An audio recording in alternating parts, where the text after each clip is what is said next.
SIR-ൽ വീണ്ടും കേരളത്തിന് ആശങ്കയുണ്ട്. അതിലെ താളപ്പിഴകളൊക്കെ അക്കമിട്ട് നിരത്തി ഇപ്പോൾ തെരഞ്ഞെടുപ്പ് കമ്മീഷൻ ഒരു കത്ത് അയച്ചിരിക്കുകയാണ് കേരളം. എന്യൂമറേഷൻ ഫോമുകൾ സമർപ്പിക്കാനുള്ള അവസാന തീയതി അത് നീട്ടണം എന്നുള്ളതാണ് ആവശ്യം.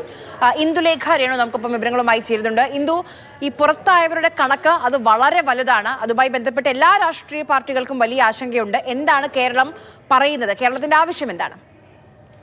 ആര്യ, നിലവിൽ SIR-ലെ പിഴവുകൾ അക്കമിട്ട് ചൂണ്ടിക്കാട്ടിക്കൊണ്ട്, അതായത് നിരവധി താളപ്പിഴകൾ ഉണ്ടെന്നും അത് എന്തൊക്കെയാണെന്നും ചൂണ്ടിക്കാട്ടിക്കൊണ്ടാണ് നിലവിൽ മുഖ്യ തെരഞ്ഞെടുപ്പ് കമ്മീഷണറായിട്ടുള്ള ഗണേഷ് കുമാറിന് ചീഫ് സെക്രട്ടറി കത്തുകൾ അയച്ചിരിക്കുന്നത്. ഏകദേശം 25 ലക്ഷത്തോളം വോട്ടർമാർക്ക് വോട്ട് ചെയ്യാനുള്ള അവകാശം നിഷേധിക്കപ്പെടുകയാണ് ഈ ഒരു SIR പൂർണ്ണമാകുന്നതോടുകൂടി എന്നാണ് കേരളം ചൂണ്ടിക്കാണിക്കുന്നത്. മാത്രമല്ല, എന്യൂമറേഷൻ ഫോമുകൾ സമർപ്പിക്കാനുള്ള നിലവിൽ തീരുമാനിച്ചിരിക്കുന്ന തീയതി അത് നീട്ടണമെന്നും കൂടി കേരളം ആവശ്യപ്പെടുകയാണ്. മാത്രമല്ല, കേരളത്തിന്റെ വിവിധ ഭാഗങ്ങളിലുള്ള വിവിധ വോട്ടർമാർക്ക് പല കാരണങ്ങൾ ചൂണ്ടിക്കാട്ടിയാണ്. അതായത് ഒരു കാരണത്തിന്റെ അടിസ്ഥാനത്തിലല്ല, വിവിധ തരത്തിലുള്ള കാരണങ്ങളുടെ അടിസ്ഥാനത്തിലാണ് ഇവർക്ക് ഈ വോട്ടവകാശം നിഷേധിച്ചിരിക്കുന്ന നിലവിൽ.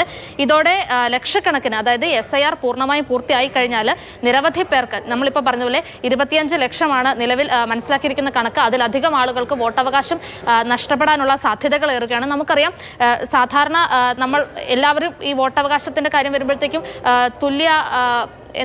തുല്യതയാണ് എല്ലാവർക്കും വേണ്ടത്. പക്ഷെ കൂട്ടത്തിൽ നോക്കുമ്പോഴത്തേക്ക് ഇതിൽ പ്രമുഖരായിട്ടുള്ള പല പഴയ മുൻ MLA-മാർക്കും അതുപോലെ തന്നെ രാഷ്ട്രീയ മേഖലയിലുള്ള പല പ്രമുഖർക്കും അവകാശം നഷ്ടപ്പെടുന്ന ഒരു അവസ്ഥയുണ്ട്.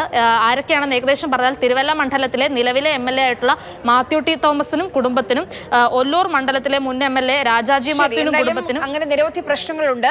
അതിൽ പരിഹാരം കാണേണ്ടതുണ്ട്. അതുകൊണ്ട് അന്തിമ തീയതി നീട്ടി നൽകണം എന്നുള്ളതാണ് കേരളത്തിന്റെ ആവശ്യം. പരിഗണിക്കുമോ എന്നാണ് ഇനി അറിയേണ്ടത്.